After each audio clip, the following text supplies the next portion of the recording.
We have breaking news. A judge has reached a verdict in the trial surrounding the murder of 22-year-old nursing student Laken Riley. That suspect, Jose Ibarra. Let's listen. Count 2, felony murder. I find the defendant guilty.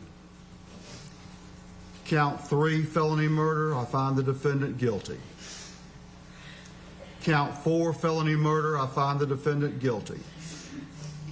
Count 5, kidnapping with bodily injury. I find the defendant guilty. Count 6, aggravated assault with intent to rape. I find the defendant guilty.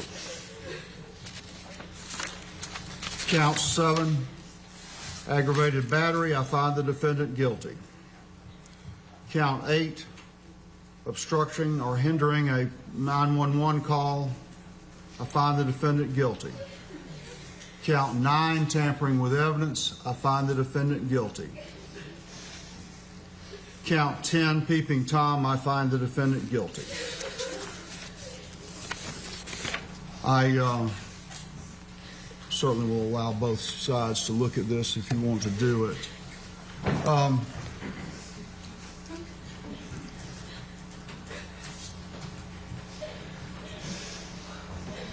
The next step is sentencing.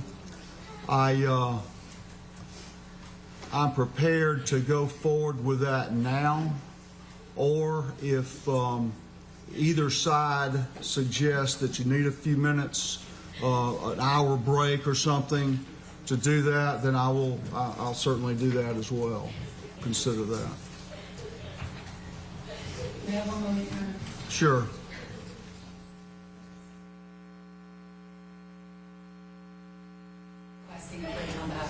I understand. We'll come back for sentencing. I understand.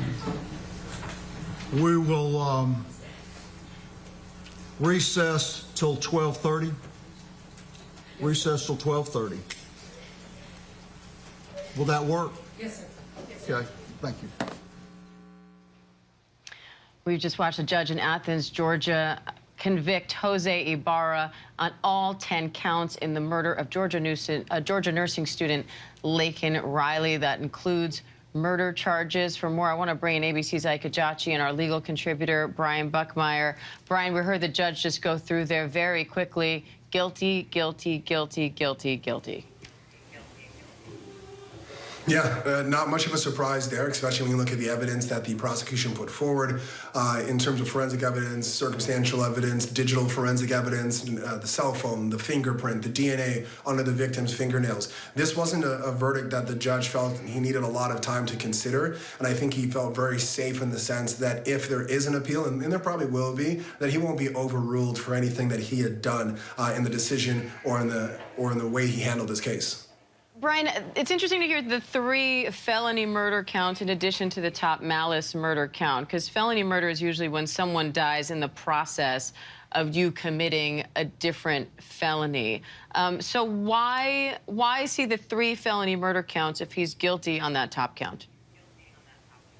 Yeah, so you hit the nail on the head, and this is why I want you to be my second C when we do a trial in the future, because you've got the malice murder, which is the murder with some sort of premeditation or some sort of aggravated circumstance, and then every felony murder can have a different theory. You can have felony murder because you attempted to rape a person, and throughout either the commission or the flight of the rape, you can get felony murder. You can have the felony murder based on kidnapping, same theory, the commission or the flight. And so when the judge goes through the different felony murders, he's looking at each different theory of Jose Ibarra committed a crime, and it resulted in a death, throughout the process of that crime.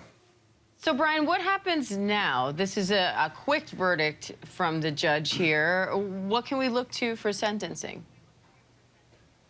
Yeah, the speed in which the sentence came about, I think, and also the judge is giving a very big wink and a nod of saying, I'm ready to do this right now if you want.